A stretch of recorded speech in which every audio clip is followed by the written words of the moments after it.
On this episode of the World of CONCACAF, we're going north, way north, where we can tell you it's very cold, but that team is hot.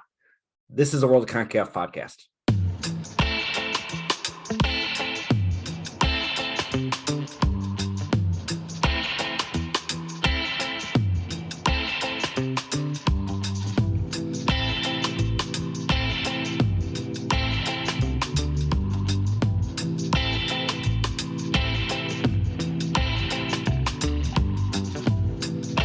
All right, hello. Welcome to the World of CONCACAF. I'm Eric.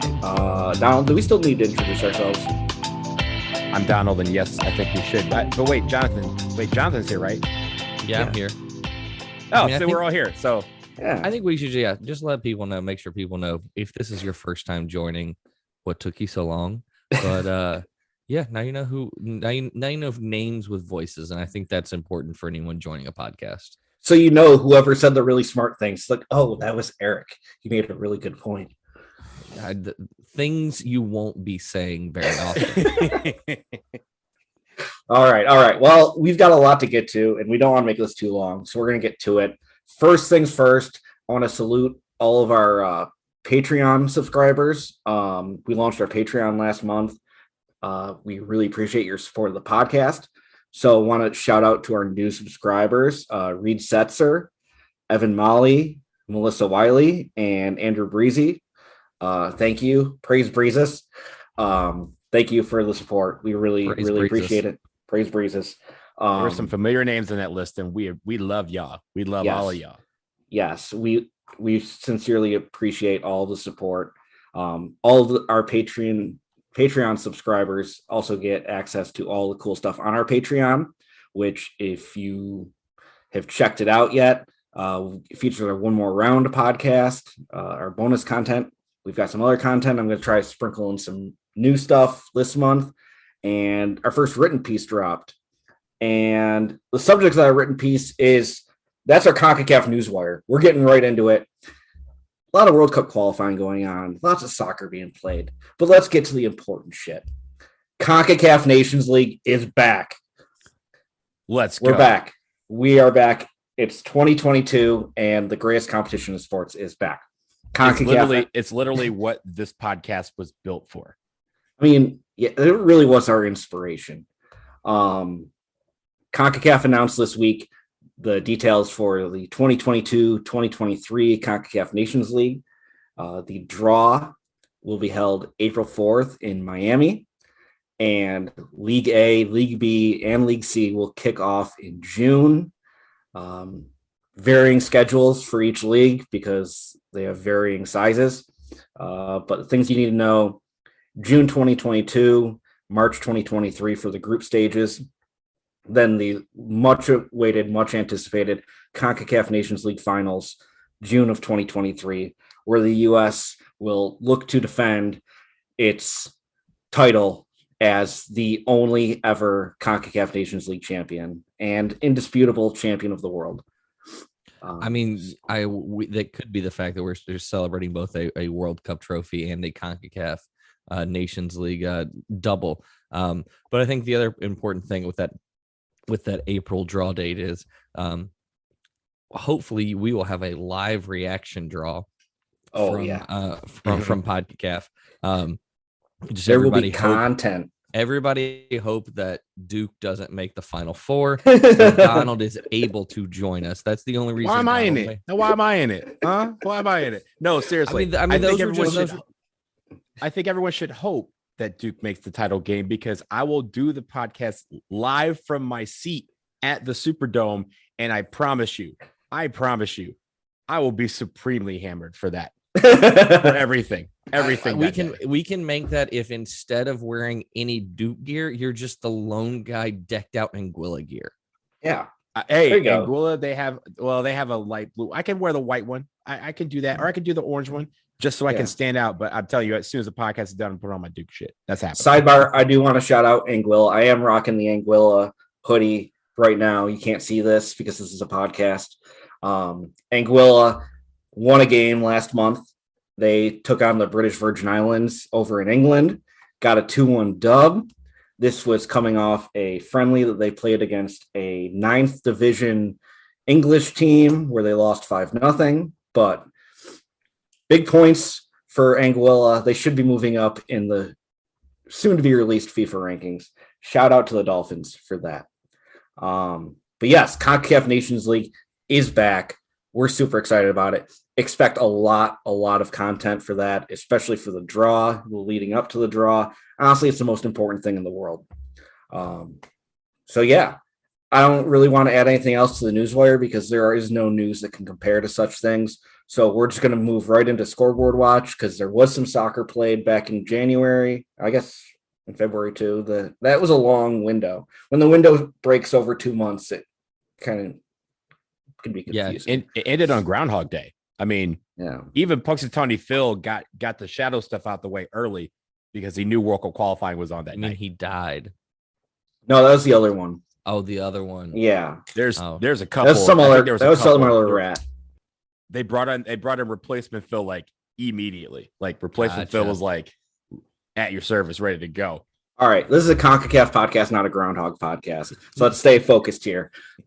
Jonathan, World Cup qualifiers. Let's run down what happened. So we're gonna run down these real quick. We're just gonna hit match day. So match day 1 on January 27th. The U.S. with a 1-0 win over El Salvador. Jamaica with a 1-2 loss against Mexico.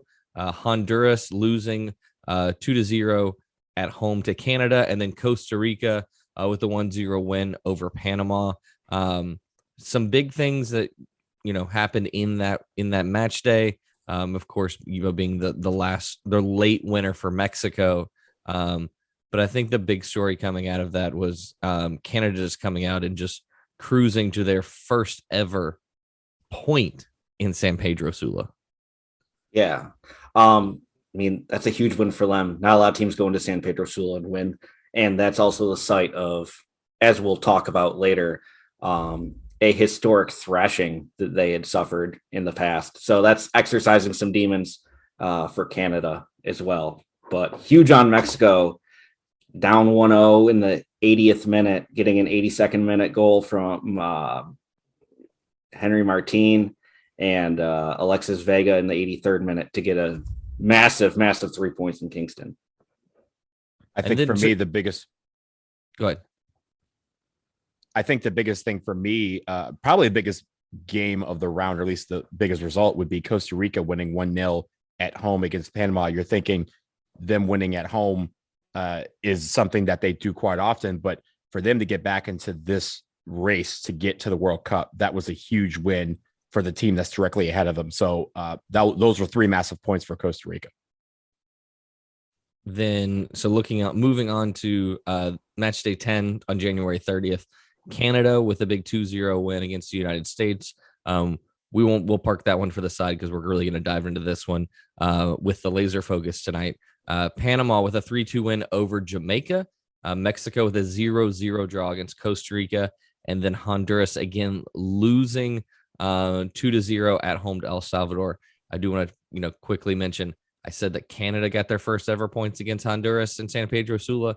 It was El Salvador, same country,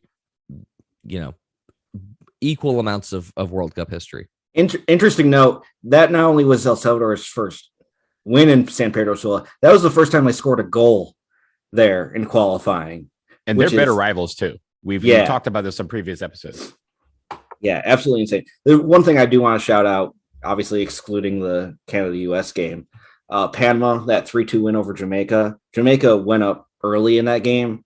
Panama at home, I don't think people understand how automatic Panama is at home. So in their World Cup qualifying history, in the last 4 cycles, they've played 27 home games. They have lost 2 of them. 16 wins, 9 draws, 2 losses. Both those losses, one was the San Zusi game in the 2014 cycle. And then in last cycle, they lost to Costa Rica. Both those teams they lost to made the World Cup. And you just don't, they get results at home, which is massive. And one of the reasons they're super competitive in this round of qualifying. And then the final match day of the round. So We see Jamaica lose 1-0 at home to Costa Rica. The U.S. with a 3-0 win over Honduras. El Salvador losing 2-0 at home to Canada. And then Mexico winning 1-0 to Panama. And I think the big thing, aside from the fact that, and Donald, you can maybe touch on a little bit of the U.S.-Honduras game with you being there, but Mexico getting a fairly dodgy penalty, which I think probably was a penalty in the end, but a late goal against Panama to keep themselves in the running and keep themselves in third place, and actually ended up being a good thing for the United States as well, kind of wrapping up the match day. Yeah, so in the case of the United States being the third game in a row that was the coldest game in men's national team history, this one was obviously the coldest. I was at that game. Kickoff temperature, I believe, was 2 degrees, according to most. And it was definitely below 0 by the end of the match. But yeah, the United States came out hot. They came out looking to score, and they did very, very early. That game was probably the most dominant game they have had in the qualification since they were down in that second half in San Pedro Sula, also against Honduras. Well, notably for Honduras, they had 2 players get subbed out of the game at halftime due to hypothermia. I mean, those conditions. One of them being the goalkeeper. Yeah, one of them being a goalkeeper. Just absolutely ridiculous conditions to be playing in. And I understand some of the argument where, especially the Central American teams, where they'll play games in the middle of the afternoon when it's hot. They'll take advantage of the weather that way. You're seeing Canada playing their home games outside, taking advantage of the weather. I get it. That was just a little too extreme for my taste. Yeah, I mean, it was next level. I mean, Donald talked about the U.S. coming out hot. The only person who was not hot on that team was Matt Turner, who looked like he should have been playing in a Snuggie. Yeah, I mean, he was on that sidelines in a Snuggie at one point, basically. Mm-hmm. I will say they had basically met with the match commissioner from CONCACAF, also dealt with FIFA, because technically balaclavas and other like face masks are not allowed by FIFA, but they got special clearance for this game to wear balaclavas. They actually got a lot of cold gear from the Minnesota Vikings of all places. And so did Honduras. They were able to get some for Honduras as well. The problem is that they had cleared for Matt Turner a quarterback pouch hand warmer that you would see on a quarterback in a cold game. And he was allowed to use it during the game, but 2 minutes into the game, the referee said that he was no longer allowed to use it, even though it had been cleared. So this is why you saw a lot of him running around doing wind sprints during the game to try and keep warm, because at the end of the day, he barely had any work to do back there. So he was definitely the coldest guy in the field. I was actually half expecting that the referee told Matt Turner that he couldn't wear it. I was expecting at some point for him to have it on. Like, it was like, no. You can't wear it, but I will. Yeah, let me get this. Let me get this. And then I think the other story coming out of that match day, of course, is the accusations from Jamaica that Costa Rica played that game with COVID, that they had COVID positive players on the roster and in the game. Yeah, well, one of them was Keylor Navas, who had tested positive. We weren't sure if he's actually going to get cleared to play in this window, and he played. So technically, he was still testing positive, and there was basically an argument as to whether, all right, well, he's still testing positive, like, should he be allowed to play?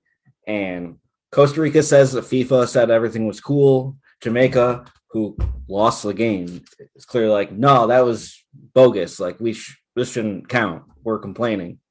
And yeah, just one of those things that COVID era, like, what are you really going to do about this? Yeah, well, it's interesting because, I mean, we talked on the Jamaica recap about what it took for us as fans to get down there to Jamaica, the hoops we had to kind of go through to get to that game. Keep in mind that when we went to Canada, Tim Weah was not allowed to enter Canada because according to Canada, because he had not had a second shot, he was not considered fully vaccinated. But the reason why he didn't get a second shot is because he was still in the 90-day period post-COVID which according to France means you cannot get your second shot, but you are also considered to be fully vaccinated during that time. So it was a big snafu, but in the end, he was not able to travel to Canada with the United States. He eventually just stayed in the United States and did play in both the games in Columbus and St. Paul. Yeah. So it was definitely, I mean, I understand where Jamaica's coming from. I also understand where Costa Rica's come from. Costa Rica actually did lose a player and some staff to testing positive. They had to be quarantined in Jamaica. Sounds miserable. But they didn't have they didn't have all their players, but two of the players who had previously tested positive were cleared to play, and they played. And Costa Rica, I mean, absolutely huge window for them. I do want to also bring up, do you guys see Atiba Hutchinson's goal for Canada in that El Salvador game? Yes. The dumbest goal I've ever seen in my life, and I mean that in a complimentary way. It was, what's the word I'm looking for? Bonkers. It was bonkers. It's probably the most CONCACAF goal of World Cup qualifying thus far. Do you agree? Yeah. I mean, for me, yes. Yeah. Just absolutely wild. Yeah. A lot of wild stuff going on in this window. Donald, do you want to give us a recap as to where everything sits right now after 11 matches? Yep. We have 11 matches down, 3 to go. Here are the standings. Your top 3. Canada with 25 points. I don't need to go through goal differentials because they don't matter at this point for them. USA and Mexico are both tied at 21. However, the United States are in second place with a +9 goal differential. Mexico has +6. Your fourth place team, Panama, 17 points, +1 goal differential. Very important. They're in that interconfederational playoff slot by 1 point over Costa Rica, who is at 16 points. They also have a +1 goal differential. With a remote outside shot, they cannot qualify directly for the World Cup, but they can qualify for the playoff, is El Salvador. They have 9 points, a -7 goal differential, so they have a lot of work to do, and they need a lot of help. Eliminated at this point are Jamaica, who sits with 7 points, and, of course, Honduras, who sits at the bottom of the octagon with 3 points. Yeah, so Jamaica and Honduras will try again for 2026. Thanks for playing, but we've got 3 big games. We will be previewing the March window in a later podcast. We're not going to dwell too much on it right now because we have a lot to talk about in our laser focus. And in this week's laser focus, we are headed to the Great White North. We're headed to Canada. So right after this, let's talk about Canada.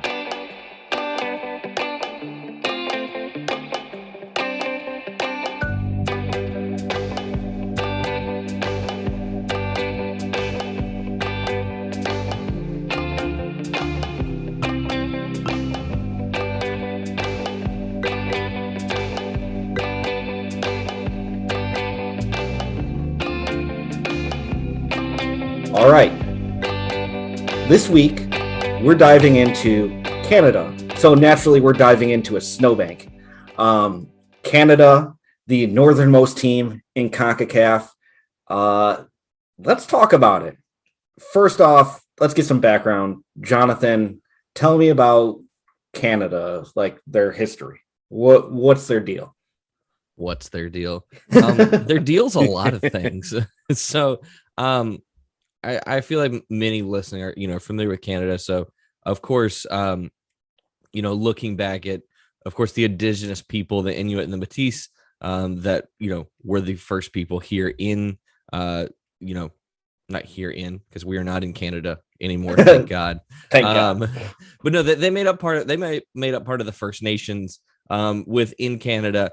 And then as far as from a, exploration from the European regions. So Leif Erikson, of course, was the first European to make the trek over to North America as a whole in about 1000 AD in landing in Newfoundland. So, when he came, that from there up until, for almost about 500 years, no further European exploration. It wasn't until an Italian seafarer, John Cabot, came over to Canada and claimed the Atlantic coast. And then from there, there's, there's the the English, the French, there's a lot of different competing countries kind of competing for the natural resources of Canada. But of course, it's primarily the United Kingdom, Britain, with the French, and that's still today. Yeah, and I mean, I feel like a big part of the story with Canada is, I mean, you look at Quebec, there's clearly that intense French influence in that one specific region, while the rest of the country still wants to be British. So, I mean, it's funny how all these years later, it's still a divided dynamic there. Yes. And then throughout the 1800s and the 1900s, we see Canada start to gain a bit more, not full sovereignty, but they start to gain a bit more independence from the United Kingdom. But it isn't until as recently as 1982 that we finally see the final piece of legislation or treaty, and that is the Canada Act, or the Canadian Charter of Rights and Freedoms, that established the complete sovereignty as an independent nation. And then, even though the monarch is retained as the sovereign leader, they still give a shit about the Queen. Yeah, the Queen is still on all the money. Like they talk about being their own people and everything like that, but they still got the Queen on all their coins and dollars and things of that nature. They also have things like moose and loons. There are a lot of moose up there. A lot of mooses. There's also a lot of snow. A lot of snow. But there's also soccer. And I feel like that's kind of what we're here to talk about. So, Donald, what's soccer like up in Canada?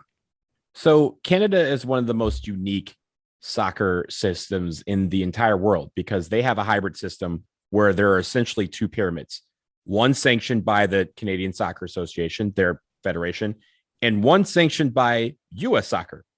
Why U.S. Soccer? Well, before they started kind of getting their act together a few years ago, they had some of their best teams compete in the U.S. soccer system, similar to Welsh teams and competing in England. But the way this is set up is there's two pyramids. So Canada's main top division is the Canadian Premier League, entering its fourth season this year. They also have 3 teams in Major League Soccer. So there is your top hybrid section of the pyramid. Canadian pro teams compete for the Canadian Championship, which comes with a spot in CONCACAF Champions League. So all those teams are eligible for that Canadian Championship. Canada does not have any teams in the second division, either Canada or the United States, but they have 3 leagues that have teams in Canada on the third division: League One Ontario, League One British Columbia, and the Premier League du Soccer du Quebec. In the U.S. pyramid, there are Canada teams in the new MLS Next Pro and USL League 2. Also, the UPSL, which is also in the United States, has amateur teams from Canada, and the Challenge Trophy, which is basically an amateur soccer cup in Canada. Every single province in Canada has teams that enter this cup every year, and they compete for that on that amateur level. Since the formation of the Canadian Premier League, though, there's been a lot of debate, and I want to get your take on this. Whether the Canadian teams that are playing in American leagues should switch over to just play in the Canadian League. So obviously for the United States, a lot of expansion has been happening in Major League Soccer, USL, and these Canadian teams getting out of the paint, so to speak, would leave room for more American cities to have teams in those leagues. But with the amount of money in Major League Soccer, Toronto FC, Club de Foot de Montreal, and the Vancouver Whitecaps are likely not switching to the Canadian Premier League on their own. So I break here to say, what do you guys think? Should the 3 teams, at least the 3 teams in Major League Soccer and all the other teams that are kind of in the American leagues, should there start to be an eventual exodus of those Canadian teams? Or do you think it makes sense to have Canadian teams in both Canadian leagues and American leagues? So I'll start with the joke. I mean, this country just wants to be everyone but themselves. They want to be a part of the United Kingdom. They want to be a part of America in some sense. But you talked about there not being any Canadian teams in the second division of American soccer. That wasn't the case as recently as only a few years ago. It wasn't until, like you said, the formation of the CPL that we saw a team like Ottawa Fury, who was one of the few independent second division teams, unlike Toronto 2 and like the other two teams that were associated with their MLS teams. I go back and forth on this. I think that with Vancouver, we could just annex that part of British Columbia because it's a beautiful city. It's got its own tie-in to Cascadia and the Cascadian Cup. So I think I like to think of Vancouver as just a little bit different because of how everything is in the Pacific Northwest and a lot of cultural similarities there. But I think it would be good for Canadian soccer to have everybody in one league. I just think it's very hard because we've seen the level between these like two leagues. Whereas yes, the CPL is the top ranked top ranked league. The amount of money flowing through it. There's just so much more money in MLS. And I mean, we're looking at a team like Toronto that's going to have Insigne in the summer.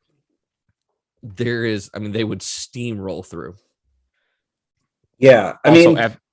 Go ahead. Also, Also, FC Edmonton was one of the other teams you mentioned that was in. They were in the NASL, and then they ended up leaving on hiatus, and then they eventually were one of the flagship founders of the Canadian Premier League. So they are prominent in that league as well. I think it does make sense in present tense to have the major Canadian teams in MLS, simply because Canadian soccer's infrastructure just isn't there yet. Canada is a massive fucking country. It is huge. Like, you can't have a league there with these major metropolitan areas and having enough teams to have like good competition spread out over the country because it's such a huge country. They really need to work on the infrastructure. I think in time it would make sense for Toronto, Montreal, and Vancouver to move back and enter the Canadian Premier League and really make FIFA happy, because I know FIFA's not a huge fan of teams in one country playing in a major league in the top league of another country. Like, it's quite unprecedented the way MLS is set up. But I think currently, just for the game in North America, it makes the most sense. I think for me, I agree with you. I think the infrastructure needs to be there. However, it's the second largest country by area, right? The only country that is larger in size than it is Russia. But the United States is not like the United States is large. The United States is the third biggest country. But the problem is that all of their major cities are right there by the United States. If you think about it, the top 4 cities in Canada are Toronto, Montreal, Vancouver, and Mississauga, which is a suburb of Toronto. So like, and then I think 6th is Hamilton, where we were for the game, which is also considered, it's considered also its own city and also a suburb of Toronto in the same time. So the problem with Canada is not necessarily the size of the country, because everyone, I think, 3/4 of the country live within 30 miles of the southern border.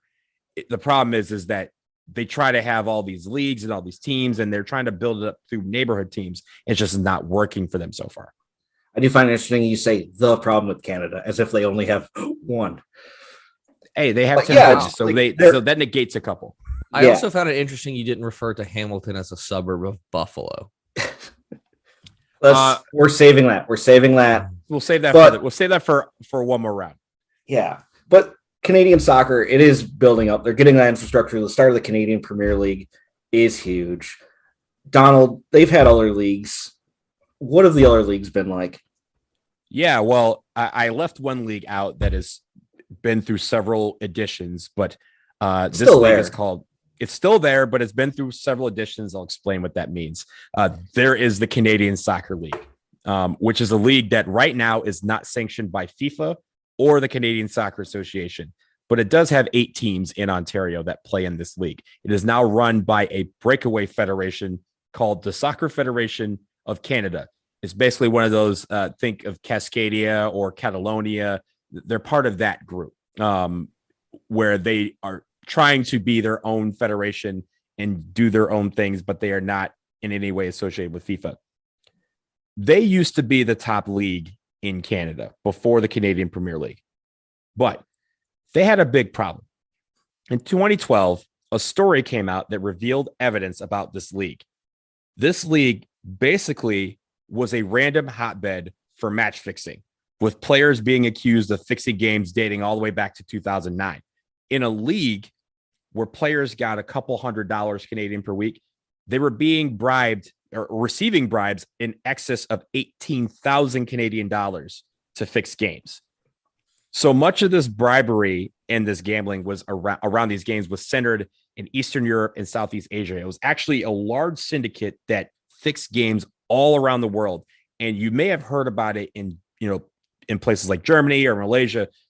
But the problem was the money being laid on the Canadian Soccer League was twice that of any other league in the world, because the league wasn't on the radar and most gambling monitor companies was not looking for this league and not looking at bets from this league. And also because players are being paid, a paper route money. They're paid a couple $100 a week to play in this league. So here's how syndicates do it, because I think this is also interesting. And Eric, I want to get your take on this. Syndicates actually realized that to make this work, they just had to buy teams. So they did that for like $150,000. Then they would bring over players from the Balkans region who were much better than the Canadian players that were already on the team. And so now they have their plans. And then they had it made, because all they had to do, because they own the players and they knew what the players knew what they were there for, they just told the players, win this game, lose this game. And then they would just bet on what they told them to do and make a fortune, because again, nobody was monitoring this. So Eric, I break for that because there's still some other stuff, but like I don't even want to say genius, because I don't want to give them that kind of credit, but it kind of is genius. No, to say, it's genius. What, Like, buy it's the genius. team. It's genius. Yeah, just to buy the team and put the players in, and then we go, hey, players, lose. Hey, well, and then they just go to the bookies and bet it. I want to make sure we talk about this because, like, I know somebody that played in the league, so I've heard stories about this. So, and one of the stories was, I don't remember which team it was that did it, but I was told that one of the teams in the league, they had intentionally lost, like they were a stacked team. They intentionally lost like their first couple games. So by the time like the fourth or fifth game of the year, it's like, oh, this team sucks. Like all the odds are like against them. They're like, they threw a whole bunch of money on that game. It's like, oh yeah, we'll win this one. And they went out and just won. They won the league title, but they started the year as like an underdog just to rack up the odds. And my buddy who played in this league for a couple of years, he said he would get DMs on social media, people asking for like inside info, like, hey, who made the trip for away games? Like, who's on the roster? Do you know who's playing? What's the starting lineup? Is there anyone hurt? Does anyone have any injuries? Do you guys think you're going to win? Like, people from all over the world just reaching out, sliding into his DMs, trying to get inside info on this league. The amount, I mean, it's the Canadian Soccer League. Like, these are small town teams. I mean, I've been to games and there's a couple hundred people there. The only thing is like, it's not like they were being bet twice as much as any league in Europe. That includes Champions League. That includes the Premier League. It goes to the point where this was so off the radar that only a few booking sites on the planet even took bets on this league because no one knew it existed. So the fact is, these gambling monitoring companies wouldn't even bother going to those books. They're like, oh, Canadian Soccer League, I'm not worried about that. We don't even know a team in that league. And because of that, this syndicate ended up making a ton of money off of it. Now, I will say this, as late as 2016, there were still match results that gambling monitors looking back considered fixed. So in 2014, the CSA eventually just dropped its sanctioning of the league. And most believe it was due to the rampant match fixing that they just couldn't stop. Now, here's the punchline of all this. While there are people who were prosecuted over in Europe, no one was ever charged in Ontario because the laws on corruption there are so lax, and government officials were like, yo, we're not worried about this little league that has like 12 people going, have more people, barely more people watching the game than are actually playing. Like, we don't care about this league. We don't care about what's going on there. There can't be enough money there. So they just didn't have the time or the energy to deal with it. So no one ever got brought to justice. There was no charges filed in Canada over this. Listen, it's not illegal. There aren't rules against it, But I do want to note, just a declaration. My contacts who had played in that league never participated in any of this, hadn't witnessed anyone on their teams. None of this had taken place. There was a lot of hearsay, but the DM sliding, that was a real thing. I mean, it's not like, college football or something where there were boosters that came to you after the game and said, hey, great job, buddy, and like stuck an envelope in your pocket. They were not, they were kind of making this where, like, I think some guys did know, like you said, didn't know who they were talking to, didn't know where money was coming from. And meanwhile, 10,000 miles away, people are making a fortune off of this league. Yeah. So it just shows you where Canadian soccer was just a short time ago. Right now, the story is that their national teams are on the way up. First, let's talk about the women's national team in Canada. Jonathan, how's their ladies team looking? So, through the laser focuses that we've done, we've, a lot of the national teams, it's been like, we even struggled to find like if they even had a team or when the last time they may have even potentially played a game. Yeah. And that's something completely different for the Canadian women's national team. They are considered one of the preeminent women's national teams in the world. Currently they're ranked sixth. There's been some transition as far as players aging out and like old generation, new generation. But of course their most famous player, and any U.S. soccer fans listening know who Christine Sinclair is.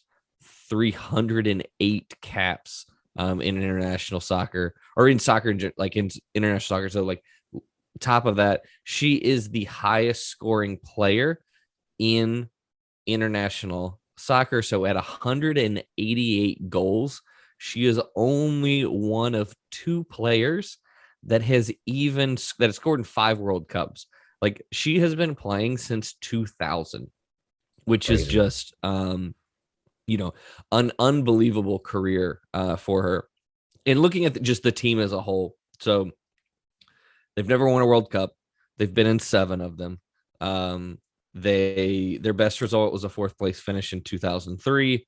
They hosted the 2015 edition of that, which I think is, it's the most well-attended World Cup. I say, Donald, you went to the World Cup in Canada in 2015, correct? I did. I went to the group stage in Winnipeg, which is I had a great time in Winnipeg. So it's not a place, it's in the middle of of the country, and there's not a lot around it, but actual Winnipeg was a great time. It was a ball to be there. I can't believe we have on this podcast someone saying something positive about the city of Winnipeg, but it's on wax. It wasn't hockey related either. So yeah, I did attend the 2014 U20 Women's World Cup because they always do that the year before. I went to a game in Toronto. So we've got some experience in these major tournaments in Canada. And then, of course, their best result was, most recently the 2020 Olympics that took place in 2021, where they claimed their first gold medal. So they had a few bronze medals, but they claimed their first gold medal in the Olympics, which women's soccer Olympics is a much bigger deal than the on the men's side. But yeah, scoring 6 wins, 6 matches. They had 2 wins, 4 draws. I believe, if I'm remembering correctly, they didn't score a goal in regular time throughout the knockout round. I believe that's correct. Yeah, they won all their games in extra time or penalties. Yeah, I mean that there's no organized women's league. Most of the Canadian players will play either in the NWSL or abroad. But I mean, I think that's really the next step for Canadian women's soccer is as successful as they have been. It's and I think it's a similar situation that we've seen. We even talked about with the United States is, I mean, with the men's team, with the men's leagues playing in the U.S., is that something we could see of like, does Toronto have an NWSL team? I mean, that's a league that is also growing. So it'll be interesting to see what Canadian soccer does with that. Yeah. So the women's national team certainly peaking. On the men's side, I mean, we'll get to current, but just some background on the Canadian men's national team. Now, it's interesting because Canada's first international dates back to 1885. Like, they've been around a long, long time. Doesn't qualify as like an official game, but in their first match, they did beat the U.S. 1-0 in Newark, New Jersey. It's like the first match for both countries. Their first official match was away to Australia in Brisbane back in the 1920s. That was a 3-2 friendly loss. Canada, they really haven't had a lot of major success. The first tournament they really won, the 1985 CONCACAF Championship, which was also qualifying for the 1986 World Cup. 1986, the World Cup was hosted by Mexico. And weird thing back then, so the host got an automatic bid to the tournament, but it still came out of CONCACAF's allotment. So CONCACAF had 2 slots, and one of them went right to Mexico. So the championship literally decided who was going to the World Cup. After advancing out of the first round, in the final round, Canada was able to win away to Honduras and got a crucial draw to Costa Rica away. And needing at least a draw in their final match, they defeated Honduras 2-1 in St. John's, Newfoundland to win the 1985 CONCACAF Championship, go to the 1986 World Cup. In that 1986 World Cup, their only World Cup appearance to date, in a group with the Soviet Union, France, and Hungary. They went 0 wins, 3 losses, 0 goals for, 5 goals against. This country has literally never scored a goal in the World Cup, which I have to say, probably ain't gonna be able to say that too much longer. I feel like that's changing in 2022. Yeah. Again, 1986 is the only World Cup they qualified for. For the 1994 World Cup in the U.S., they did advance to the Intercontinental Playoff. They faced Australia after winning 2-1 at home.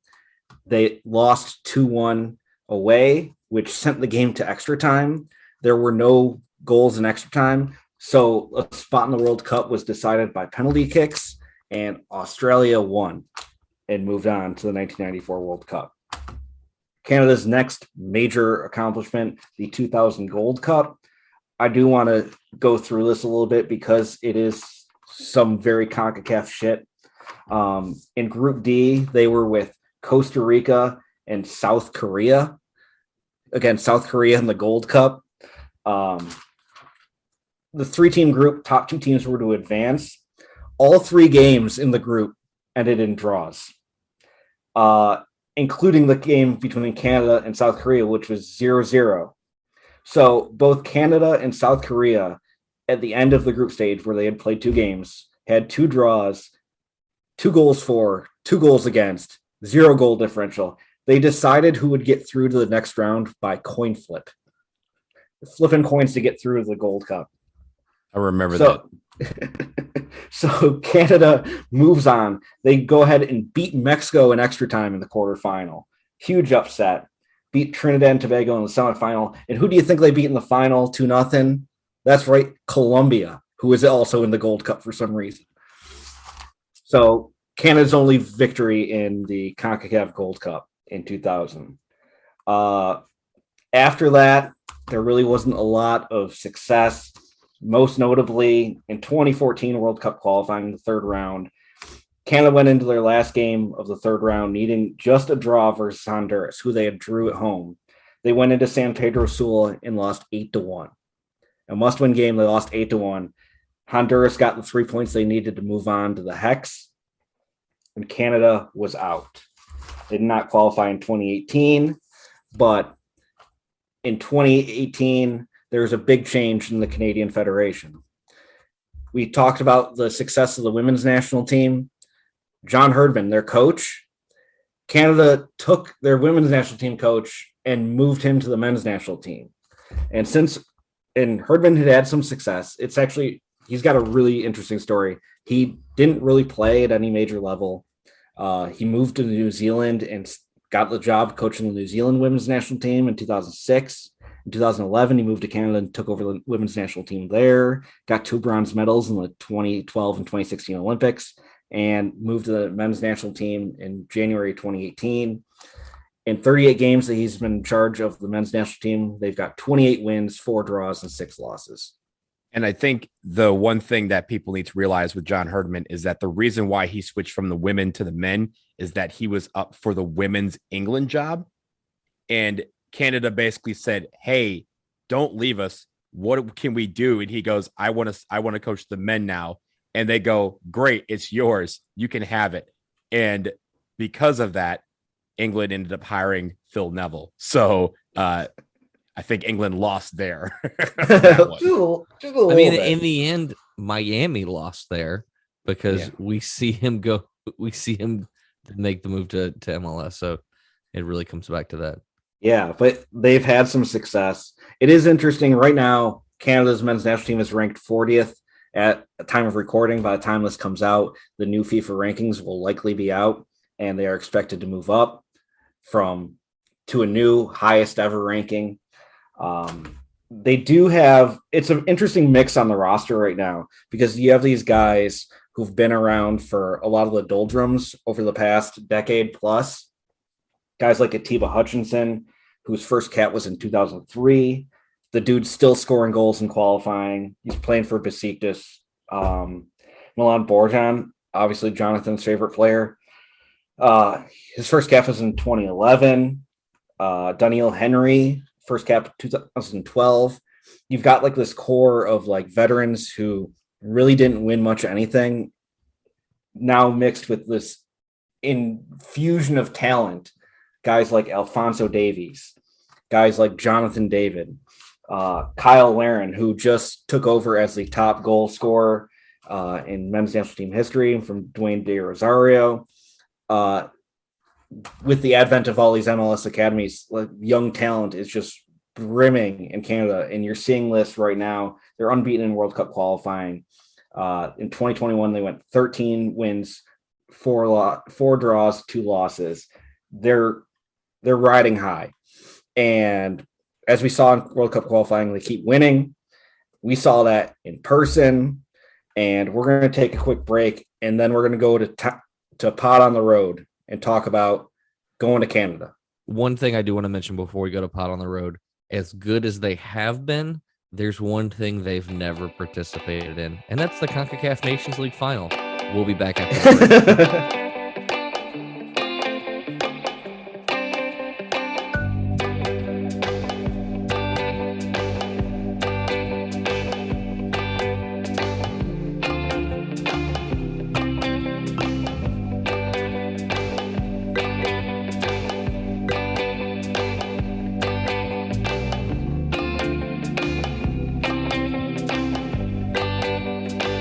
All right, so we've talked about Canada, like in general terms. Now it's time to talk about Canada. It's Pod on the Road, where we're talking about our trips, our travails, and our experiences in these wonderful countries of CONCACAF. So we went to Canada. Donald, you and I both went from Columbus, from seeing the U.S. first game, went from Columbus north. I think we both had different journeys. We did. Yeah. So for me, I know you were already planning on driving from Columbus to Buffalo. For me, I was going to fly to fly to Toronto through LaGuardia from Columbus. And I'm going to tell the full story on one more round. So Patreons will get to listen to this. And if you're not a Patreon, sign up. You can hear this full adventure that I'm going to shorten up. But for all intents and purposes, my flight was canceled. And because my COVID test expired the next morning early, I ended up driving to Canada overnight with a few friends. We got across the border in time so that all of our COVID tests were still usable. And then I ended up driving to Toronto to hang out there for the weekend. Yeah. Now I made a different choice. I call it a choice. Now this full disclosure, we got to back up a little bit. I gotta take the wheel here for a second. So I've got a very unique relationship with Canada. I'm originally from Buffalo, New York. I've got a lot of experience with Canada and with Southern Ontario. I've probably been over the border 40 plus times in my life. Like, I'm very familiar. Hey, man. Detroit I know you're Detroit. Like, we're just meeting in the middle. Yeah, we're just meeting in the middle. But like, if I needed to, I could get to Toronto without directions. It's that kind of thing. So, and especially living in a border town, like, you get enough interaction with the people where you get a deep sense of like what they're all about. And Canada's an interesting place. Canadians are interesting people. There is this inferiority complex that just runs rampant with them. Like, Canada, like, it's a fine country. Like, it's fine. But like, you can't say anything bad about them because they'll just get super upset about it. I'm sure someone's going to hear this podcast and be really upset about it. But they're fine. They're decent people. It's cold as shit up there. And if you live near the U.S. border, it's pretty similar to the U.S. Like, you're not going to be it's not going to be a massive culture shock. But it was interesting for me because this game was in Hamilton, Ontario, for some unknown reason. Like, I say I've been to Canada 40 times. I've been to Hamilton once because there ain't no reason to go there. You drive through Hamilton on your way to Toronto. You don't even drive through it. You drive by it. You're like going right from St. Catharines to Burlington. It's like you're just skipping around the lake. Like, we don't need to go further inland here. No need. Yeah. So this game's in Hamilton, and being from Buffalo, I'm like, yo, I got a great idea. Let's go party in Buffalo instead of going right to Hamilton. So Jonathan flew up. I drove up. A bunch of our friends also joined us in Buffalo. We had the night before party in Buffalo. We got into it.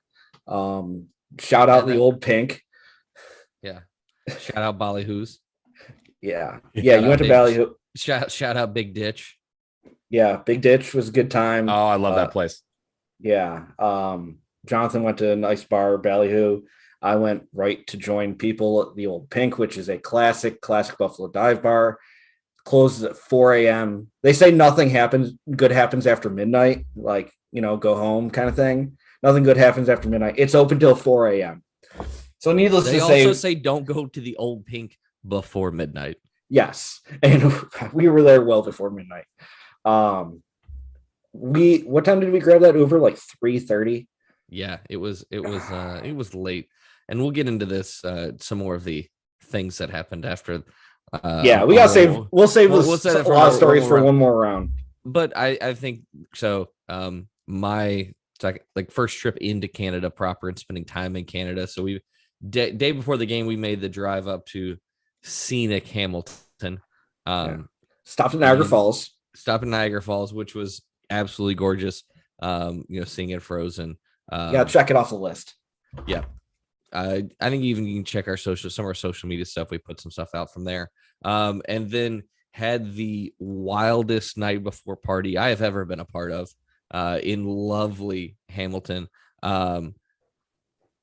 So for those that may not know, most of Canada up at that point, indoor dining shut down, bars are closed. I do want to say we got to the border and we crossed over the Rainbow Bridge, Niagara Falls. Like, you're basically driving over the gorge. You see the falls there.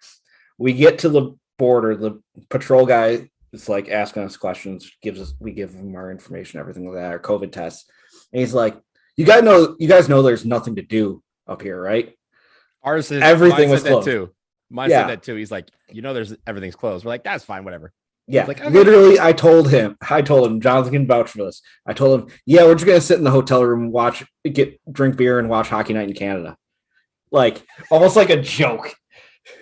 And I think he thought you were joking and like kind of mocking. Yeah. But that was literally what we did. We did that. That's exactly what we did.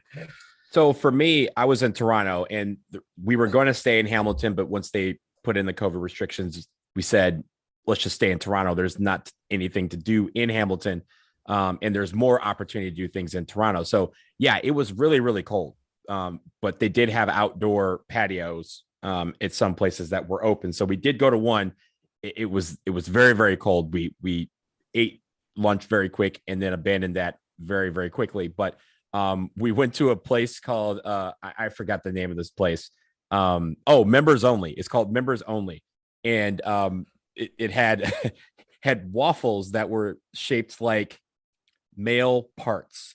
You can say it. This is a rated R. They had dick waffles. Dicks. They were dick waffles. They're cock waffles. And they're delicious waffles. But we all went and did that. We made fun of that or made some fun out of that, and then ended up going to this outdoor dining spot for a little bit. But it was too cold. So what we basically did is kind of like you guys. We partied in our hotel rooms. We ordered a lot of great takeout. But the reason why we stay in Toronto, I will say this: COVID or not, Toronto is one of my top 5 cities on the planet, and it ain't 5. I don't think it's 4. It might not be 3. Like, it's one of those places that every single time you go, I feel like I want to move there. That's how much I love Toronto. I've been there 100 times easily before I turned 18. This place is amazing. But I will say the food there is also amazing, which is why we ended up staying there, because we knew the food options were going to be incredible. Yeah, Toronto, like, I would never move there just because of the weather. But like as a city, Toronto is fucking awesome. Toronto in the summertime? Oh, yeah. Incredible. Like, I mean, being from Buffalo, if there's a concert I wanted to go to, it's an hour and a half, 2-hour drive, depending on the traffic. Hockey games, I drive up for TFC games all the time. Like, it is an absolutely wonderful city. It's a shame that it's a refrigerator for 8 months a year. But it's beautiful. Absolutely beautiful. So we each had our own experiences before the game. Then on the day of the game, we made our journey to Tim Hortons Field in Hamilton, Ontario. All the credit to Canadian soccer for choosing one of the most desolate, miserable places they could possibly think of to have this game, while having it, like, transportation wise convenient for them. The stadium was reduced capacity. That was an interesting. I'm gonna say that. Reduced, was it reduced air capacity? Oh, it was Because, reduced. I mean, yes, it was. It was not full.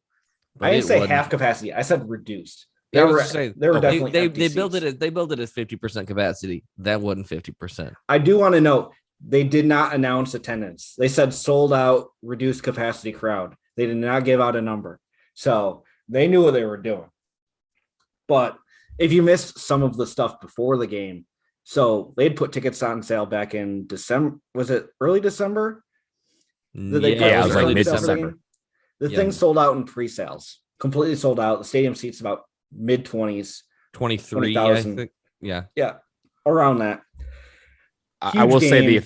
the official attendance that they put for that they gave CONCACAF was 12,000, and I'm here to tell you, ladies and gentlemen, that is a flat out fucking lie. Bullshit. It was way more than 12. Yeah, but they put the game on sale, full capacity. There were no COVID restrictions in Ontario at the time. Sold out in the pre-sales, and in the time that they put the game on sale and sold out, and the week before the game, Ontario put in a whole bunch of restrictions because of the COVID problems that they were having. Canada's been notoriously strict about their health protocols. Good on them in some senses. In this one, Canada Soccer basically had to decide the week before the game, we're not going to be able to do a full building. So they canceled everybody's tickets and put it back on sale at quote unquote reduced capacity. Well, the other thing to note is they announced the restrictions, but Ontario announced some easing of restrictions that literally started the day after the game. Yeah. Like all you gotta do is move it up a day. Like it's Sunday. People aren't really gonna go out too much, you know. You Everyone in got this Toronto big was thing pissed going. at that, by the way. They're like, start that on Friday so all the restaurants can have a good weekend and have people come in and all this stuff. Don't start on Monday when no one's at work, like it downtown. Like downtown was like all the downtown restaurants were pissed. They're like, what? Like just Yeah. do it on Friday. Give us a chance. Yeah. No, but I mean, it made sense. Like public events. Obviously, a lot of the public events in Canada are hockey games and ice Indoors. rinks. Yes, indoors. Basketball. Yeah, of course it's in an ice rink. You know, it's Canada. But this was an outdoor soccer game. So they were able to do 50% reduced capacity.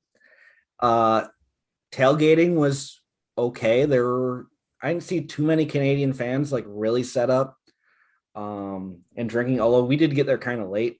We only got to the parking lot about an hour before the game. It was just too fucking cold to really get after it.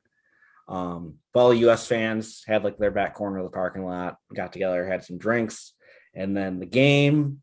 I mean, I will say real quick, I will say real quick, we got to the parking lot. I got to the parking lot maybe a couple hours before you guys did. But if you guys were active on Twitter, you saw that we had a very, very quick video from the parking lot before the game, the three of us talking about getting ready to go in for the game. So hopefully you guys were able to see that on Twitter.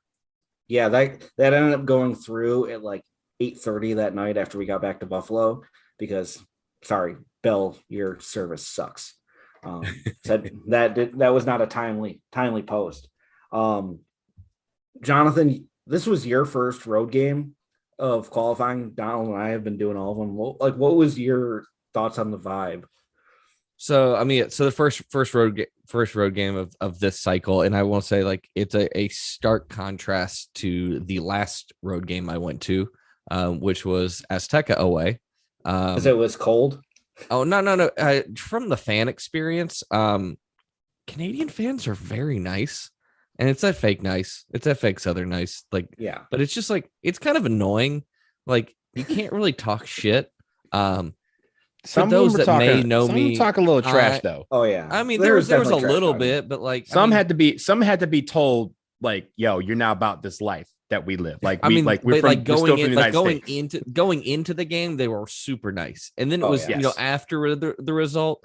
I like to They be got their mouthy. antsy and I their like to talk some shit, and it's just like going into the game, like waiting in line, we had to show our vaccines, and like Canadian fans like thanking us for coming. I'm like, no, this is bullshit.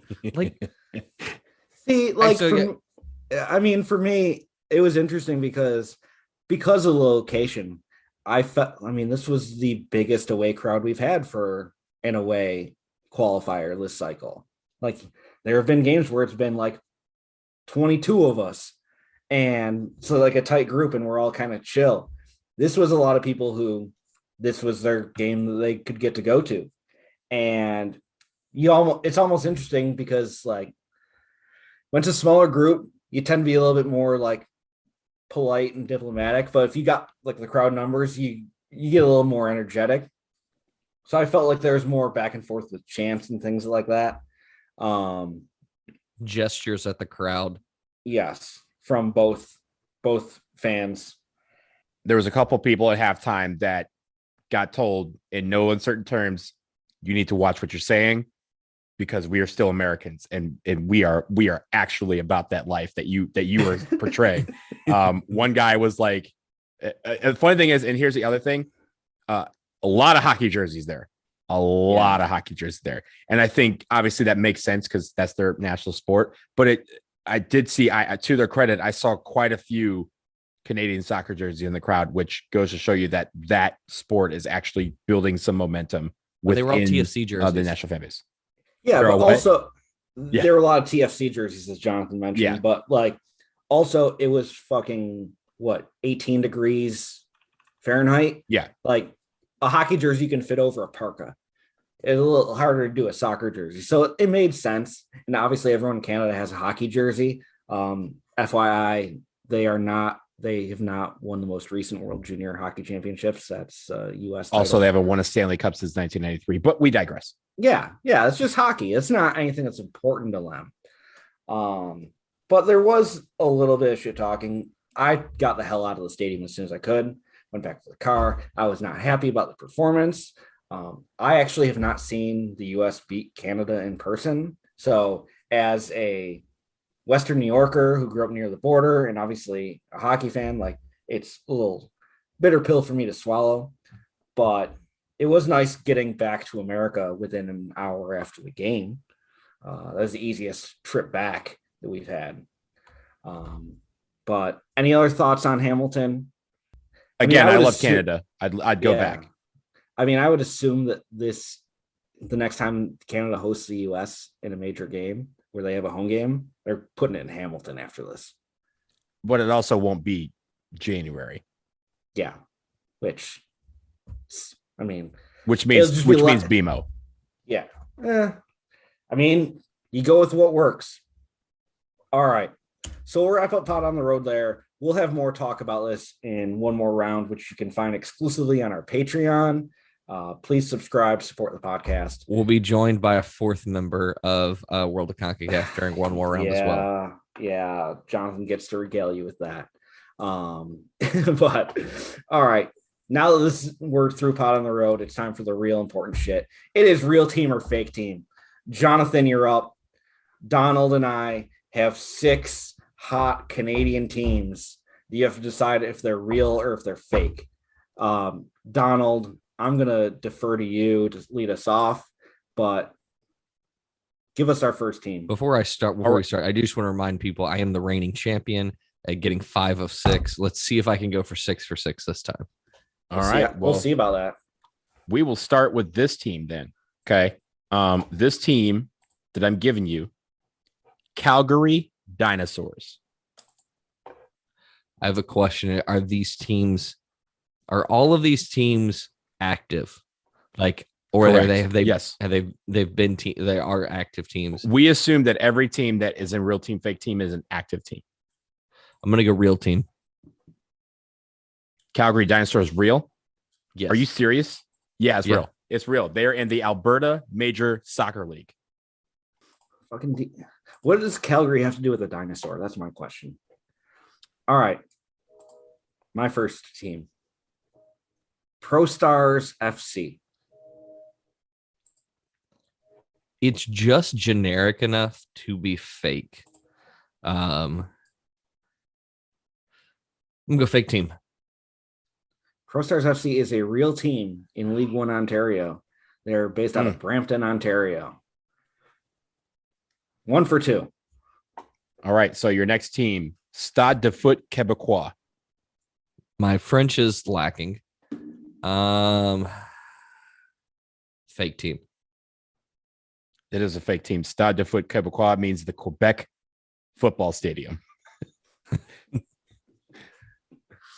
All right. He's 2 for 3. All right. Next up, Atletico Ottawa. Fake team. Atletico Ottawa is a real team in the Canadian Premier League. They are owned by Atletico Madrid and Atletico Ottawa. And they suck. The dumbest fucking name I've ever heard in my life. By the way, the reason why they exist is because they bought the Ottawa Fury.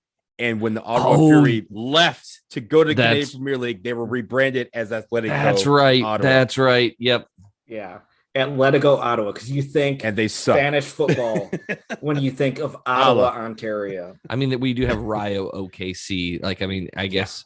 So, yeah. Well, they have to. Everyone has one. Everyone in this region has to have one. So, the next the next team that we have in real team, fake team. You're 2 for 4 now. Yeah, 2 for 4. 2 for 4. So the next one we have is Serbian White Eagles. I gotta go real team. It just seems too ridiculous. If you think it's too ridiculous, you're absolutely right, because it is a real team. It is one of the major teams that was involved in the match fixing in the Canadian Soccer League. And they still exist. They're still around. All right. Last one. Unity FC. Real team. Unity FC is a real team in League One, British Columbia. They're based out of Langley, BC, and they are Rick James' favorite football club. Unity FC. So yes, Donald showing the ring. So Jonathan, 2 for 4, 2 out of 6 you missed. So 4 for 6. Solid showing, but you're missing a Canadian Premier League team. So yeah, I'm gonna show myself out. Yeah, but also it's okay. I mean, we all have our moments. Just Canada. So solid showing on real team or fake team. Thanks for playing. Donald, do you want to share any of the other real teams that you had that were candidates? Yeah. So you mentioned how many teams are in Calgary. Well, they have at least 2 because the other one I was considering is called Calgary Darts. There are also some really, really incredible teams in this list. Sporting de Montreal, which is not club de foot. You have the Oakville Blue Devils. We talk about Blue Devils on this show. Electric City FC, Sigma FC. I was going to go Hamilton United, but I knew you'd get that seeing as we had just gone to Hamilton. The best one, I think, honestly, one of the best names in North America, the Thunder Bay Chill. Just absolutely one of the best names. I have seen them play, by the way, live in person in Winnipeg. So shout out to the Thunder Bay Chill. The Winnipeg team is now FC Manitoba. Here's another one that I think is great. They have the Edmonton Drillers and the Edmonton Scottish. Like not Scottish something, just Scottish. So Scottish. Yeah. And then finally, to wrap this up, we have the Red Deer Renegades. So some great team names. Very Canadian. Some on my cutting room floor were Alliance United FC, which just sounds like nothing. It's the next MLS team. Yeah, they're based out of Markham, Ontario, just outside of Toronto. The St. Catharines Roma Wolves, League One, Ontario, and also Cavalry FC, which is another Canadian Premier League team, which just sounds dumb. Have some great jerseys, by the way. Shout out to the Canadian Premier League. They have some actually pretty cool jerseys. Yeah, Pacific has some dope jerseys. Yeah, and if you're Pacific, if you're Pacific FC, by the way, at CONCACAF, DM us, and I'm a 2X. I'm an XL. You can send me. Yeah. So we will again. We take bribes in the form of jerseys. Yeah. All right. So in lieu of bribes, we'll move on to what's next. Donald, you just want to touch on the major international tournament coming up? Yeah. So really quickly, the CONCACAF W Championship begins next week. It just really, this is the qualification process. There are 6 groups of 5 teams each. And so there's this week. So there's this month. And then in April, they will also finish up qualifying. The 6 group winners will join the U.S. and Canada in the W Championship this summer, which serves as World Cup qualifying and Olympic qualifying. Your seeded teams, really quickly, Mexico, Costa Rica, Jamaica, Panama, Haiti, and Trinidad and Tobago. And I do want to shout out friends of the pod, Antigua and Barbuda, Anguilla. They're in Group A with Mexico. And, of course, Vinci Heat, St. Vincent and the Grenadines. They're in Group E with Haiti. Now, am I correct? The U.S. and Canada are not participating. They're automatically through to the next phase. Because they are the top 2 ranked teams in CONCACAF on the women's side. They earned automatic passage to the W Championship this summer, so they don't have to participate in qualifying. Yeah. AKA, they don't got time to play islands, which is unfortunate. But they should, because we like island qualifiers. Absolutely. So that's on the women's side. On the men's side, big club news. Jonathan?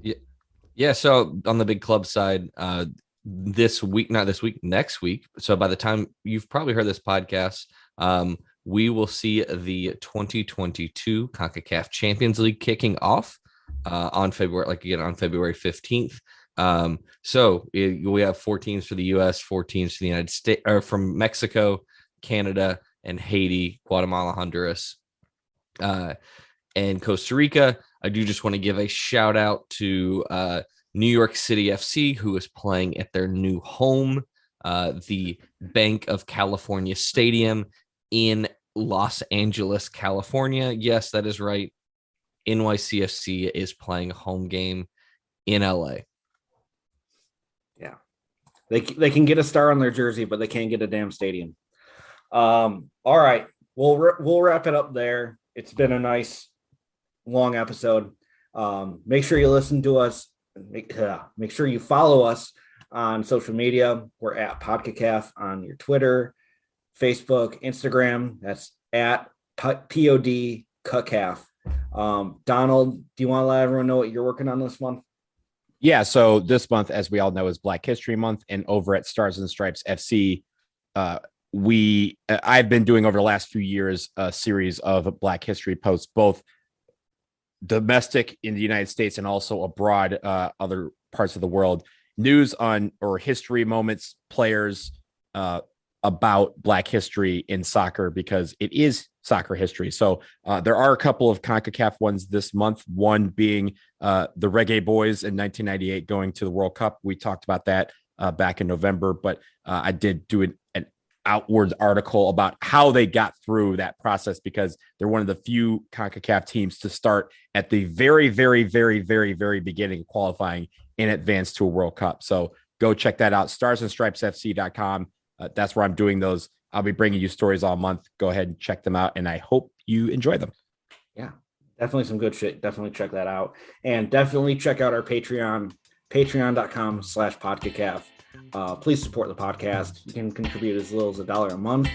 If you want, I'll give you my Venmo if you want to Venmo me. Like, I don't really care. Like, we're doing this out of love, but we also need some support. So thanks for listening. If you're a subscriber already, we'll be going right on to one more round, so you can join us for another drink there. Thanks for listening.